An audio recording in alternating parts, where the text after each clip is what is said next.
Hi, RubyConf. I know it feels like COVID-19 is tracking you right now, but let's talk about tracking it with Ruby. I'm Olivier Lacan. I used to build Code School, and I created this thing called Keep a Changelog. Today, I work at Pluralsight, where I make tools to manage our content. Do you remember when you first heard about COVID-19? For me, it was in December 2019. My coworker Frank is from China, and his wife lived in Wuhan. Yes, that one. During Monday Zoom meetings, Frank would give us updates about his wife, how she had to stay home, order groceries, and how weird everything was. He wanted to send her masks by mail. December 31st, 2019 is when the WHO was informed of the outbreak in Wuhan City. Infections were reported in Japan, South Korea on January 20th, then in the US and Taiwan the next day. Oddly, on January 22nd, the Netflix show Pandemic came out. I didn't watch it then. I thought it felt alarmist. The subtitle was How to Prevent an Outbreak. On January 25th, the day of the Lunar New Year, my friends and I went to Chuanlu Garden, a Chinese family restaurant in Orlando. We were hoping to see a parade. When we walked in around lunchtime, the place looked empty. There were maybe 2 or 3 tables, and it's not really a small place. It was weird. There was no parade either. That was weirder. I went home with that strange feeling that lingered for days. One question kept creeping. Is it spreading? Here? A few days later, I stumbled upon the Johns Hopkins University dashboard. This one. This is how it looked in February 2nd, 2020. 42,000 cases worldwide, mostly in mainland China. But a month later, on March 8th, 100,000 cases worldwide. I don't remember February much. I don't know if you do. I just remember the feeling of weirdness not going away. The same question was nagging. Is it here in Orlando? And no one seemed to know. Eventually, I thought there must be some stats somewhere, either at the state or the county level. And that's when I found this Florida Department of Health website. On March 14th, they had mostly an empty page listing 70 positive cases in all of Florida. 4 deaths were listed, but it was unclear whether those people died in Florida or somewhere else. 2 days later, on March 16th, the page had become a large HTML table. Tests from private labs were added, and it showed if positive case had traveled or been in contact with other cases. 5 deaths now. On March 17th, I saw that a new dashboard similar to the one from Johns Hopkins was released by FDOH. On GitHub, I also found a project called COVID-19 Tracking with a crawler written in Ruby that was ingesting data from the older HTML table. I opened an issue, of course, and the next day I got an email from Jeff Hammerbacher, who co-founded the COVID tracking project, asking if I wanted to join. I said, absolutely, sign me up. The COVID tracking project was co-founded by Jeff and 2 journalists from The Atlantic, Robinson Meyer and Alexis Madrigal. They had just started the project on March 7th after writing a piece about how little testing was happening in the US. I offered my Ruby help and mentioned I'd found a way to reverse engineer the JSON endpoints that were feeding data to the new Florida dashboard. It was incredible to find so many dedicated people who felt that something was going very wrong as well.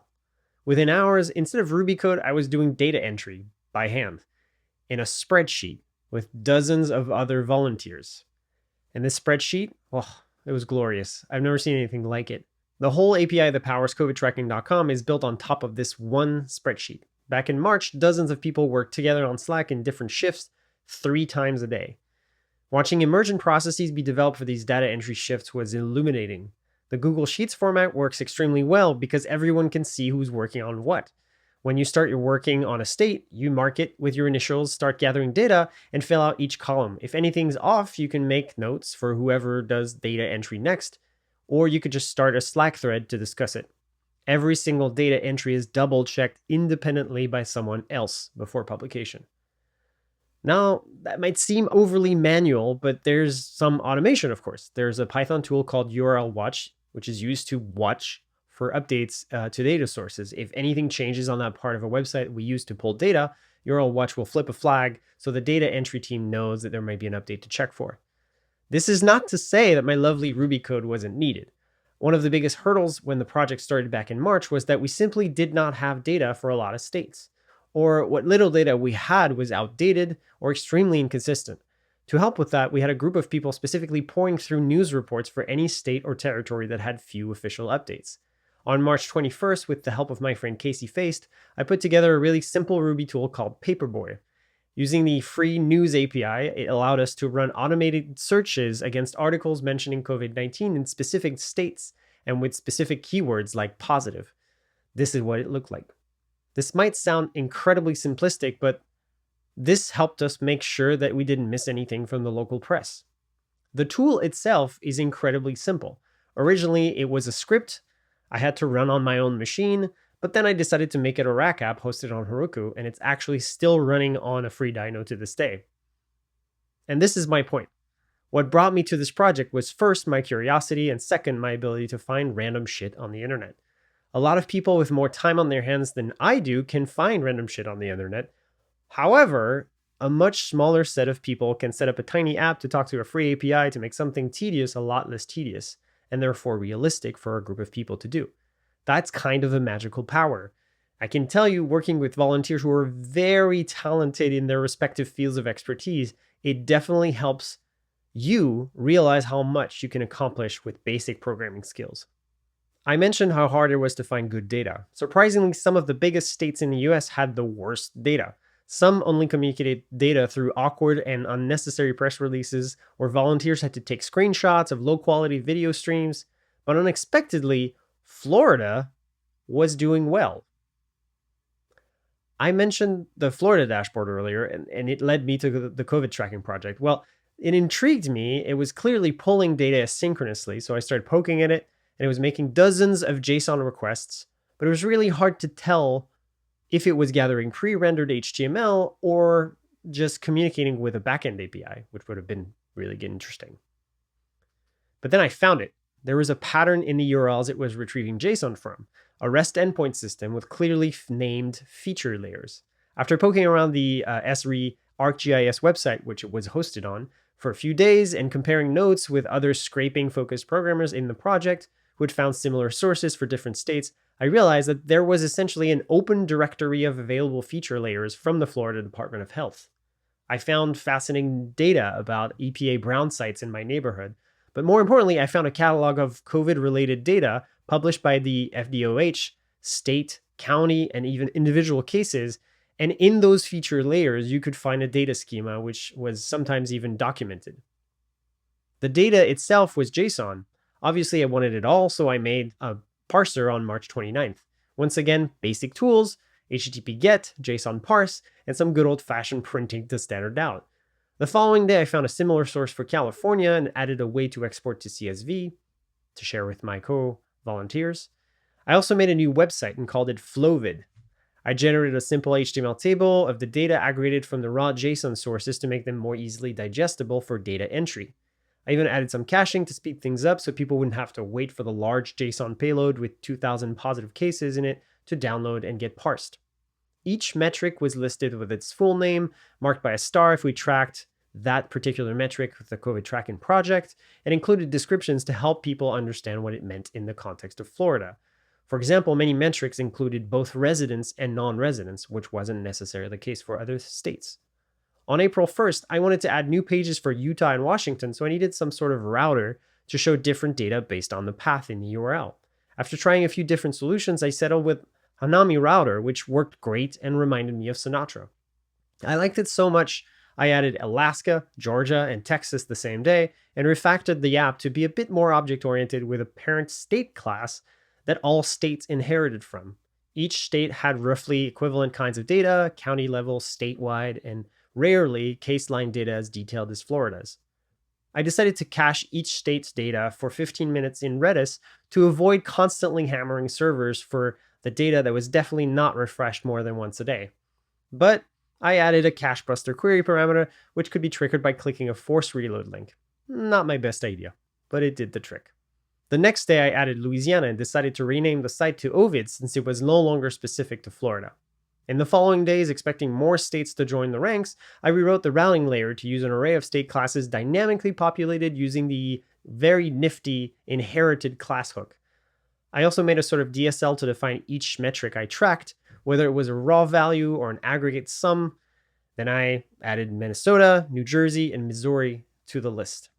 Almost every day came with fixes, as states perpetually changed their metrics, names, data layers, or the Boolean values without any notice. As infection rates were climbing, I tried to find data about hospital bed availability, but my contact at FDOH told me that they even couldn't get this information from the state. Towards the end of April, I had to start working on a new project at work and had to scale back my volunteering quite a bit, which made me feel terrible, but also provided a much needed distraction from the mentally draining work of tracking diseases and death. While I was away from daily volunteering on data entry is when the scaling issues started happening. I had error monitoring set up with Bugsnag, and I'd get timeout reports from Ovid because the caseline data was getting so big that the ArcGIS servers were starting to struggle under intense load. I first made the cache expire less frequently, and one day I was strangely reporting fewer cases than data entry folks at CTP, and after scratching my head for a while, I realized the ArcGIS API endpoints were paginated and returning only 200 or 2000 items when returning geographic data. At first, I managed to get over that limit by no longer requesting unnecessary geographic data, which allowed me to get back more records, but soon enough, even the new maximum was exceeded as Florida cases started to sharply rise in June, so I had to get creative. I did this big refactor where I extracted the caseline data tabulation into a Sidekick worker so it could work asynchronously, unlike the other easier to calculate metrics. I was trying really hard not to use threads. I've been working with Ruby for 10 years and threads still scare me. I struggle to reason about them. I knew I could dramatically speed up processing different offsets from the paginated API endpoints and assemble everything together whenever the last thread was done, but the pain of the 30 or so seconds it took for the workers to go through all of the pages wasn't really enough to warrant a tricky rewrite quite yet. But of course, that's when the ArcGIS API, either due to load or the constant breaking changes FDOH was making, started routinely timing out during one of the many paginated requests I had to make in sequence. That meant I had to ensure that the total count of records matched the final array of cases I was retrieving. I had a few close calls where I felt really bad not having written tests, but considering how much flux everything was in, it didn't feel like a productive thing to do. Every week or sometimes every day, something would change or break, and I was starting to lose sleep worrying about the rise in cases and hospitalizations in Florida as Ron DeSantis, the governor, was lying and obfuscating on TV about how everything was going to be fine, but was clearly not looking at the data and which way it was pointing. Up. That's when something weird happened. I realized that through all the work I'd been doing to gather data about COVID-19 in Florida, I knew a lot of stuff. I had intuitions based on patterns in the data, delays in data releases, and some hunches about why some metrics were being withheld. For example, it might seem unbelievable, but until July, 6 months into the pandemic, there was no way to know how many hospital beds were occupied throughout the state of Florida, and how many of those occupied beds were for COVID-19 patients. The early lead Florida had on data transparency had been squandered, and that's no surprise. One of the people I was emailing back and forth to better understand the Florida data was the GIS, Chief Geographic Information Systems Manager, that created the now famous or infamous Florida dashboard, Rebekah Jones. In early May, she was asked by her leadership to provide data to support the plan to reopen Florida.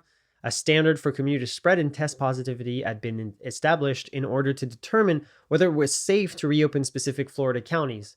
The large, populated, and left-leaning counties of Miami-Dade, Orange, and Duval seemed to be under the established safety threshold, meaning it was probably safe for them to reopen, but several rural counties, heavily right-leaning, were not satisfying the reopening criteria at all.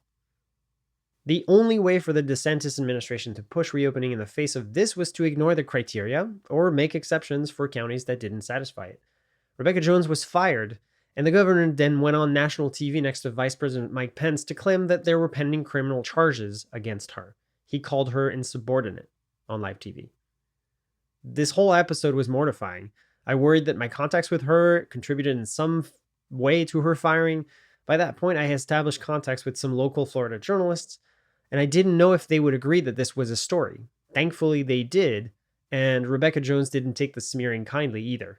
A few weeks later, she appeared on CNN and broke down exactly how disingenuous the administration was being about test positivity and repeat testing.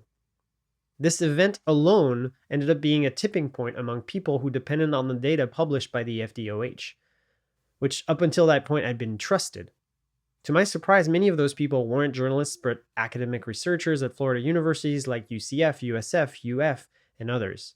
Many had thankfully backed a lot of data, and some, like Jennifer Larson at UCF, were doing incredible work with medical examiners to figure out whether excess mortality in 2020 could tell us anything about deaths that hadn't been properly attributed to COVID-19 in Florida. This is where the kind of community building I did on my first ever websites came in handy. I somehow ended up in touch with people who understood Florida better than anyone else. So I reached out to more journalists to make sure the researchers, epidemiologists, and the press were talking to each other. Folks at the Orlando Sentinel, the Tampa Bay Times, the Sun Sentinel, the Miami Herald, and even Political Florida did incredible work to understand and contextualize all the ways in which Florida data was especially confusing because we were missing key metrics. I'm bad at math, but I'm so glad there's a strong fact-checking culture both in local journalism and in the COVID tracking project itself. Speaking of local journalism, I never paid for local journalism until this year. I just cursed at the paywalls as someone who was raised on free websites. And many investigative journalists have learned the intricacies of things like epidemiology to make sure they're accurately reporting factual things to their readers. That takes a lot of work, especially when you don't have any scientific training. In early July, the list of troublesome things with Florida COVID-19 data was getting more clearly defined. At that point, Aaron Kassane, the managing editor of the COVID tracking project, asked me and a fellow volunteer, who's a public health researcher in Florida, whether it would be okay writing a blog post for the project, specifically doing a case study on Florida data issues. We ended up basically writing a white paper. Once again, my abilities as a programmer came in incredibly handy, despite the fact that it was a written piece. Based on the reopening criteria that was by then published by the state of Florida, I wrote a very convoluted script that ingested Florida data at the county level, something the COVID tracking project wasn't doing.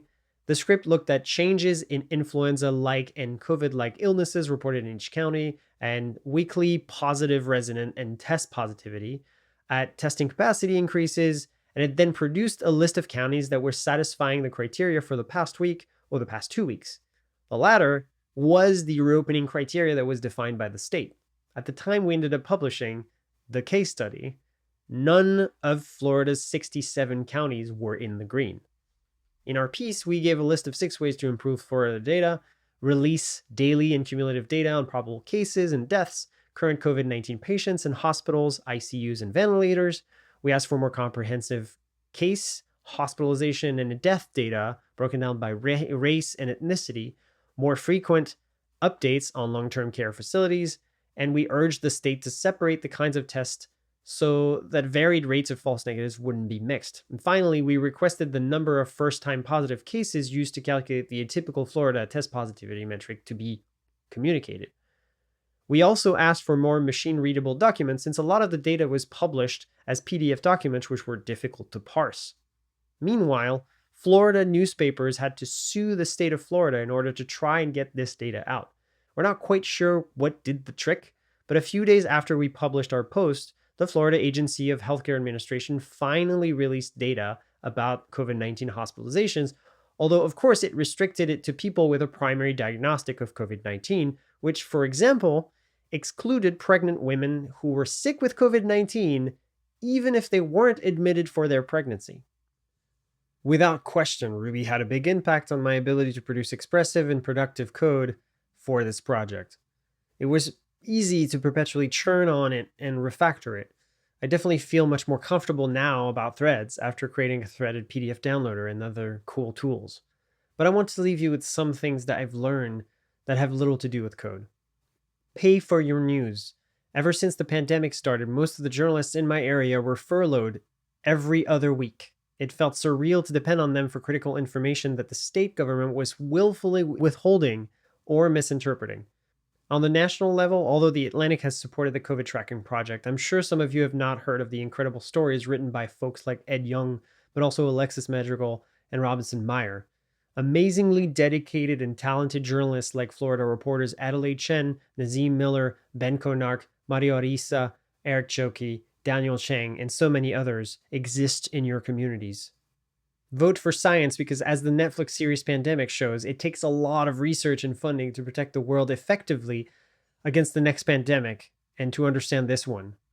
Promote healthcare for all because, aside from the absurdity of employer dependent health insurance during a global recession with massive unemployment, private health insurance just mathematically and statistically makes no sense. And although it's no longer the season for black squares on social media, fight systemic racism because it literally kills Black, Indigenous, and people of color. And not just through violence, but through health related outcomes which are tragically lower than for white people in the United States. If there needed to be another argument against private prisons, the grossly mismanaged incarceration systems in the US alone led to inmates seeing 5 times the level of infections than surrounding populations, and to more preventable deaths as well. The Marshall Project and the Equal Justice Initiative both contribute critical understanding to the impact of COVID-19 in prisons and jails. And finally, contribute your own time and money. You likely are part of a group of people who can still work during this global pandemic. And although jobs were lost in our industry too, our position affords us the ability to lend a hand. So volunteer. Do it. All problems are not technology problems, but technologists can help if they show up. Show up. Thank you.